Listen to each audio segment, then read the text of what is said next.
आविष्कार एजुकेशन द्वारा प्रारंभ किया गया है। विंध्य क्षेत्र में पहली बार साइंस एक्सपेरिमेंट लैब, जहां बच्चे सीखेंगे 250 से अधिक साइंस व रोबोटिक्स व साथ ही कोडिंग क्लासेस। अधिक जानकारी के लिए दिए गए नंबर पर संपर्क करें।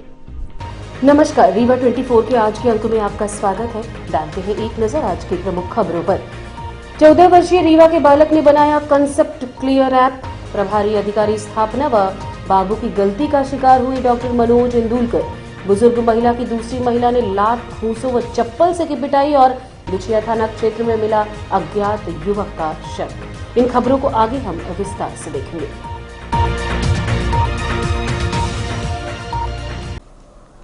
चौदह वर्षीय बालक ने ऑनलाइन पढ़ाई के लिए बनाया कंसेप्ट क्लियर ऐप, जिसे भारत सरकार ने अप्रूवल हेतु चयन किया है। रीवा के धोबियाटंकी निवासी 14 वर्षीय बालक ध्रुव तिवारी द्वारा कंसेप्ट क्लियर ऐप का निर्माण किया गया है, जिससे सीबीएसई पैटर्न के अध्ययनरत कक्षा 1 से लेकर 12वीं तक के बच्चों को जो ऑनलाइन पढ़ाई के दौरान डाउट्स होते हैं उनको क्लियर करने में आसानी मिलेगी। इस ऐप के माध्यम से दुनिया भर के शिक्षक ऑनलाइन उपलब्ध होकर बच्चों के डाउट्स को क्लियर करेंगे। इस ऐप के माध्यम से छात्र लाइव कोचिंग भी ले सकता है, जिसकी शुल्क लगेगा, परंतु ऐप का इस्तेमाल करते हुए ऑनलाइन डाउट्स क्लियर करने पर कोई शुल्क नहीं लगेगा। ये कारनामा ध्रुव ने अपनों के सहयोग से किया है। ध्रुव के पिता धर्मराज तिवारी पूर्व से ही टेक्नोलॉजी क्षेत्र से हैं। बच्चे की रुचि को देखते हुए उसका सहयोग किया, जिसका रिजल्ट पॉजिटिव मिला और 14 वर्षीय बालक ने ऑनलाइन पाठशाला खोल दी। यदि 14 वर्षीय बालक के पिता की माने तो उक्त कंसेप्ट क्लियर ऐप को नेस्कॉम के माध्यम से ministry of IT, information technology व गूगल इनिशिएटिव में 400 ऐप में 100 ऐप्स को सिलेक्ट किया गया है, जिसमें कंसेप्ट क्लियर ऐप भी शामिल है। हम लोगों को ट्रेनिंग दी जाएगी ताकि हम इंटरनेशनल स्टैंडर्ड के ऐप बनाकर ग्लोबल एक्सीलेंस कर सके। वहीं 14 वर्षीय बालक से इस संबंध में बात की गई। उसने क्या जानकारी दी, आप भी सुनिए। हाँ, मैंने एक ऐप डेवलप किया, उसका नाम है कॉन्सेप्ट क्लियर। वो एक रजिस्टर्ड स्टार्टअप है DPIIT और नेस्कॉम में, और अभी पार्ट हुआ है ऐप स्किल एकेडमी का, जो एक पार्टनरशिप है गूगल और ministry of electronics and IT का। क्या कैसे काम करता है ऐप हम लोग का जो है वो बेसिकली कनेक्ट करता है टीचर्स और स्टूडेंट्स को। तो टीचर्स उसमें रजिस्टर करते हैं अपने ट्यूशन्स को बनाने के लिए, और उसके लिए उन लोग को MCQs डालना पड़ता है और अपने वीडियोस डालना पड़ता है, तो और PDF डालना पड़ता है। तो स्टूडेंट्स आते हैं और वो MCQs और वीडियोस को देखते हैं, और फिर उसके बेसिस पे वो अपने टीचर को डिसाइड करते हैं। टीचर का जो प्राइस है वो वैरी कर 1000 से 2000 से 3000 तक जाता है, पर जो टीचर अच्छा पढ़ाता है उसको वो स्टूडेंट मिलते हैं। तो ऐसे हम इंडिया में खूब सारे टीचर्स हैं, तो सब और खूब सारे स्टूडेंट्स हैं। सारे स्टूडेंट्स को अपना ट्यूशन ढूंढना पड़ता है कि कहाँ जाएं हम लोग, जिसमें हम लोग को अच्छा टीचर मिले। तो ये हम बच्चे लोग इसमें ऐप में आ सकते हैं और अपने टीचर को ले सकते हैं। उसमें उन लोग को अपना प्राइस देना पड़ता है, और फिर उन लोग वाया वीडियो कॉन्फ्रेंसिंग टीचर से बात करते हैं। पैंडेमिक के टाइम मतलब कोरोना के टाइम बहुत सारे ऐसे बच्चे थे जो अपने स्कूल नहीं जा पा रहे थे, और बहुत सारे ऐसे बच्चे थे जो स्कूल से हट भी गए थे। तो उन लोग को एज ऑनलाइन तरीके से कोई जरिया नहीं मिलता था जिससे उन लोग टीचर से कनेक्ट कर सकते। और इंडिया में अलग अलग टाइप के टीचर्स हैं, जो कोई अच्छा पढ़ाता है, कोई अच्छा नहीं पढ़ाता है, पर बच्चे को वही टीचर से बात कर सकते हैं जो उसके अगल बगल में है। इंडिया में कितना बड़ा देश है, पर वो बाकी टीचर से बात नहीं कर पाते। तो ऑनलाइन के थ्रू कोई भी बच्चा कोई भी टीचर से बात कर सकता है। मेरे पापा 20 साल से टेक्नोलॉजी में थे, और टेक्नोलॉजी में रहते रहते उन्होंने मुझे बताया कि सॉफ्टवेयर को इस्तेमाल कैसे करते हैं। तो पहले मैंने एक मूवी देखा था आयरन मैन, तो उसमें मैं सोच रहा था कि सॉफ्टवेयर कैसे, ये रोबोट कैसे हाथ पैर हिलाते हैं। तो फिर पापा ने बताया कि ये सब लैपटॉप से होते हैं। तो फिर पापा ने एक लैपटॉप खरीदा और उसमें मैं कोर्सेज करने लगा।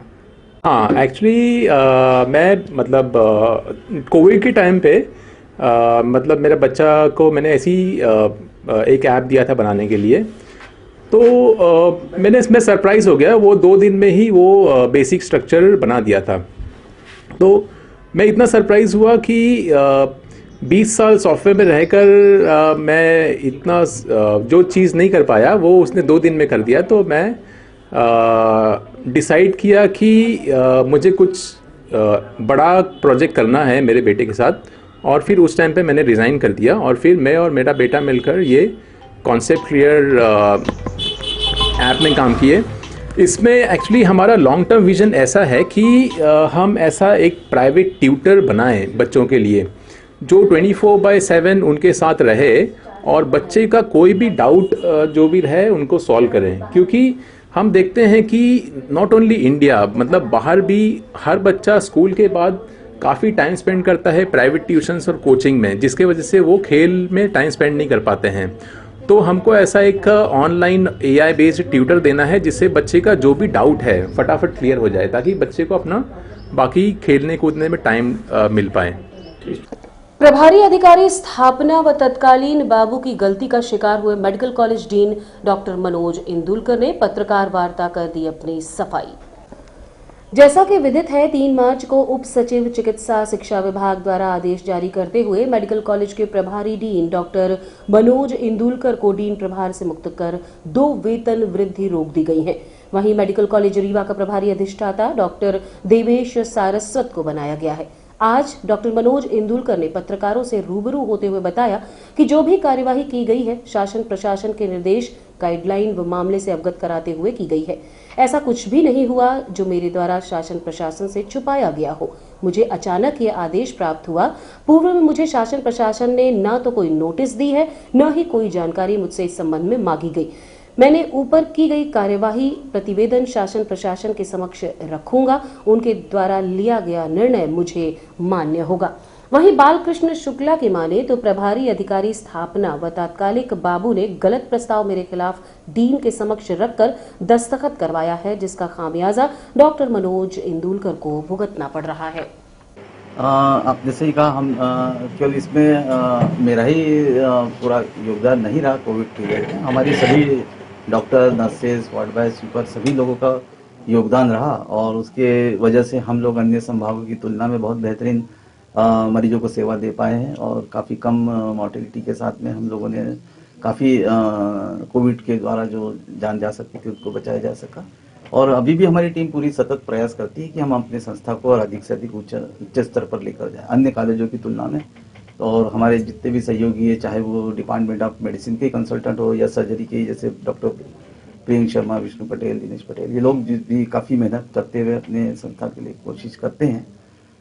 अभी जो घटना हुई है उसमें अब हम लोगों ने जो इसका जो विश्लेषण किया गया कि हम लोग कोशिश ये करते हैं कि हमारा जो स्टाफ अधिक से अधिक जो है लोगों को परेशानी न हो और कार्य करता रहे। तो हमारा क्लरिकल स्टाफ और हमारे अन्य स्टाफ पूरी कोशिश करते रहते थे, पर कई स्टाफ ऐसे होते हैं कि जिनको हमको थोड़ा सा शोकॉज नोटिस देना होता है या उनको दिशा निर्देश देना होता है कि भाई लोग परेशान हो रहे हैं। जैसे एक हमारे प्रकरण भी ये हुआ था कि हमारी नर्सेस बहनों को समय वेतन नहीं दिया जा रहा था, तो हमने उस कर्मचारियों को काफ़ी कड़े शब्दों में जब कहा और हमारा ये जो नर्सेस को जो उनको हक था उनका वो दिल पाया था। तो कभी कभी इस तरह का हो जाता है कि किसी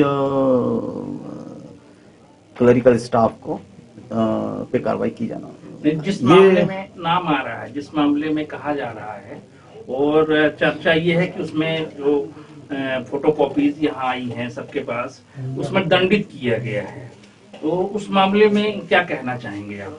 जो पत्र प्राप्त हुआ है उसमें जो हमारे लेखापाल थे DK शुक्ला साहब, तो मेरी कोई उससे कोई पर्सनल कोई दुर्भावना वश ये कार्रवाई नहीं थी। ये कुछ हमारे यहाँ पर संविदा से रेगुलर कुछ कर्मचारी हुए थे, उसी में कमिश्नर साहब के यहाँ से एक दिशा निर्देश आए थे कि जो भी लोग हैं उनको चिन्हित करें और कार्रवाई करें। हमारे जब पेंशन प्रकरण बना के इन्होंने हमारे सेवानिवृत्ति के 20 दिन पहले पेंशन प्रकरण बना के डॉक्टर इंदुलकर कार्यवाहक डीन थे, इन्होंने पेंशन प्रकरण बनाया और भेजा, लेकिन पेंशन प्रकरण में लिख दिया एक प्रमाण पत्र कि इनके विरुद्ध जांच कार्यवाही प्रचलन में, जिससे पेंशन हमारी रुक गई।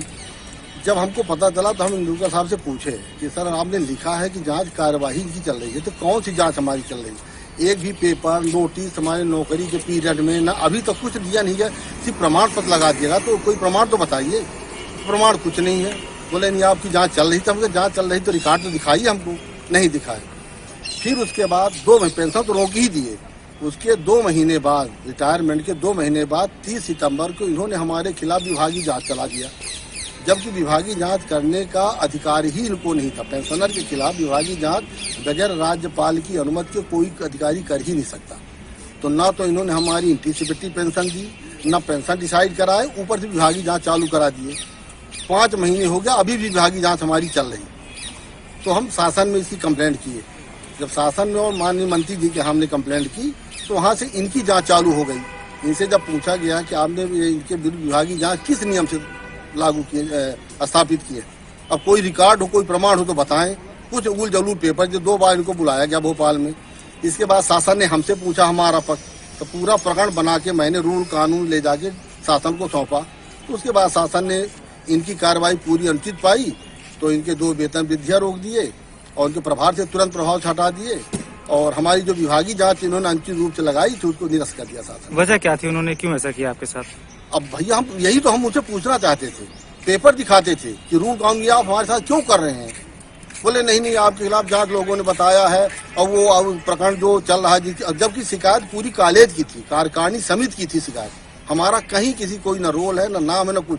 पर कुछ 1-2 लोग हमारे विरोधी यहाँ ऑफिस में थे, उनकी सलाह से इन्होंने कार्यवाही की। बुजुर्ग महिला की दूसरी महिला ने लात, घूंसों व चप्पल से की जमकर पिटाई। सोशल मीडिया में वीडियो हुआ वायरल। सोशल मीडिया में महिलाओं के दंगल का एक वीडियो जमकर वायरल हो रहा है। इस वीडियो में एक बुजुर्ग महिला को दूसरी महिला बड़ी बेरहमी से मार रही है। वहीं बुजुर्ग महिला राहगीरों से मदद की गुहार लगा रही है। इस दौरान राहगीरों ने बीच बचाव करने का प्रयास भी किया, लेकिन महिला एक न मानी और बुजुर्ग महिला के साथ लात, घूंसों व चप्पल से पिटाई करती रही। ये वायरल वीडियो रीवा के ढिकाहा मोहल्ला स्थित संजीव उच्चतर माध्यमिक विद्यालय के पास का बताया जा रहा है। हालांकि ये स्पष्ट नहीं हो पाया है कि मारने वाली या मार खाने वाली महिलाएं कौन हैं और कहां की है, वह क्यों दंगल कर रही हैं। वहीं स्थानीय पुलिस की माने तो ऐसी कोई भी शिकायत अभी तक उनके पास नहीं पहुंची है। आप खुद देखिए वायरल वीडियो को रीवा 24 के माध्यम से। छोड़ दे मर जाई काहे मर जाई।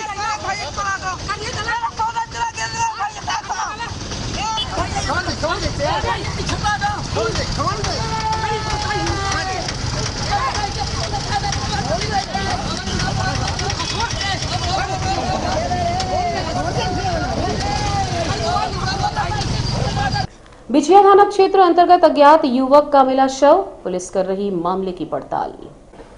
रीवा के बिछिया थाना क्षेत्र अंतर्गत महाजन टोला में ऑटो क्रमांक MP 17 R 6417 में एक अज्ञात युवक का शव देखा गया।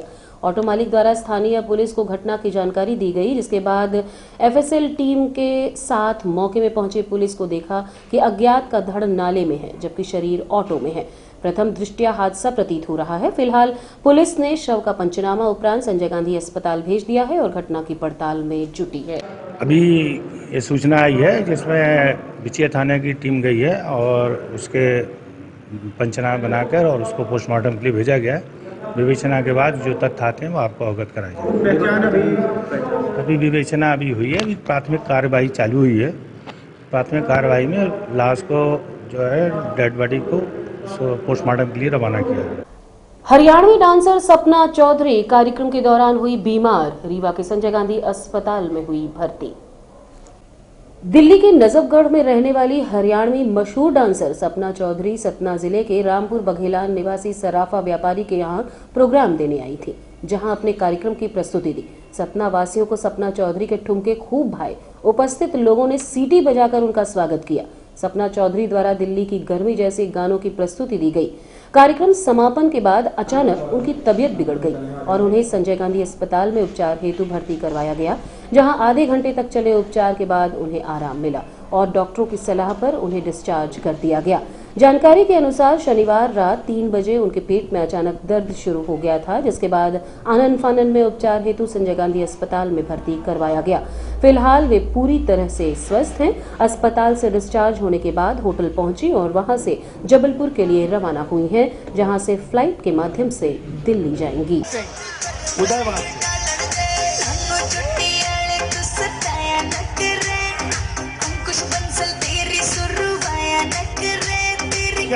क्या वो यहाँ और रुकेंगे एक छोटे से विराम के लिए। देखते रहिए रीवा 24 न्यूज।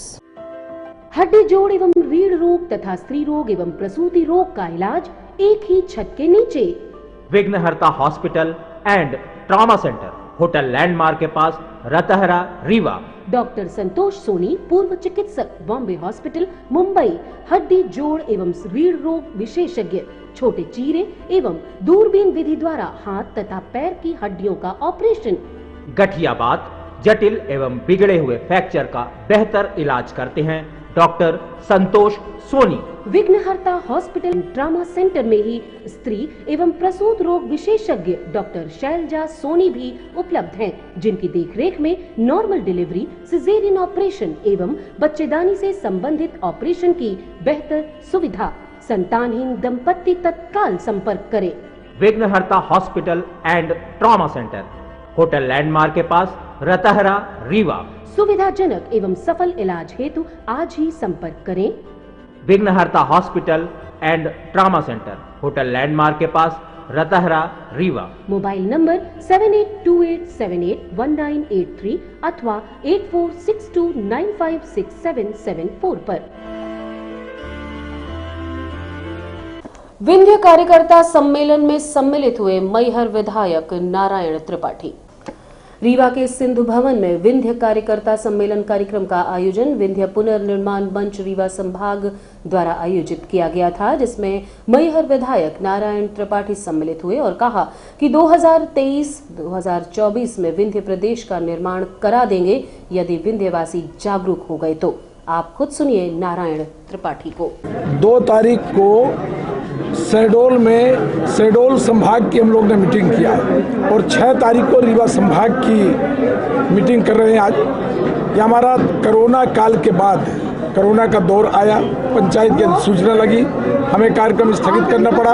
उसके बाद इस मुहिम को और तेज गति से बढ़ाने के लिए दोनों संभाग का 6 तारीख को रीवा संभाग का ये मीटिंग करके हम कुछ निर्णय करेंगे, फैसला करेंगे कि आगे भविष्य में क्या तैयारी करना है। विंध्य प्रदेश उठाने की बार मांगे उठ रही है, क्या कहेंगे? ये तो लड़ाई है, ये तो चलेगी, कोई एक दिन में तो होना नहीं है।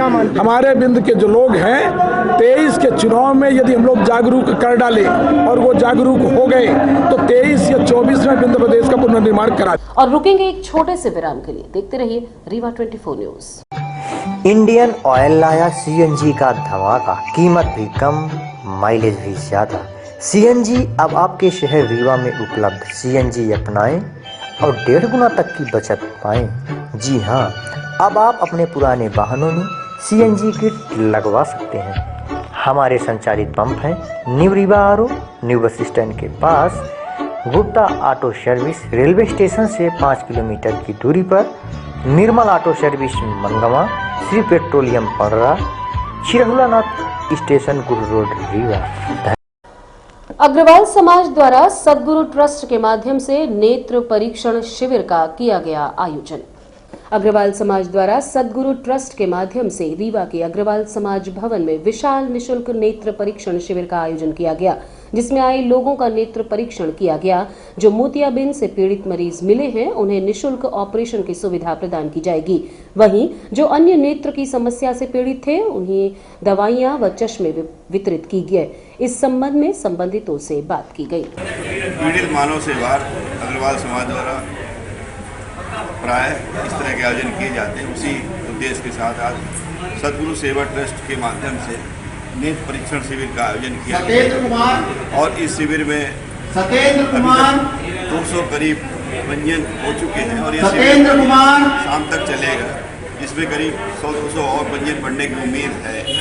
और इसमें मोतियाबिंद के मरीजों को मतलब चयन किया जा रहा है और जिनको मोतियाबिंद जो नॉर्मल बीमारी है उनका परीक्षण करके दवाइयाँ दी जा रही हैं, चश्मे भी दिए जा रहे हैं और यहाँ से मोतियाबिंद का पूर्ण रूप से निःशुल्क ऑपरेशन होगा और खाने पीने की व्यवस्था भी पूर्ण रूप से निःशुल्क। और अब चलने से पहले डालते हैं एक नजर आज की प्रमुख खबरों पर। 14 वर्षीय रीवा के बालक ने बनाया कंसेप्ट क्लियर ऐप। प्रभारी अधिकारी स्थापना व बाबू की गलती का शिकार हुए डॉक्टर मनोज इंदुलकर।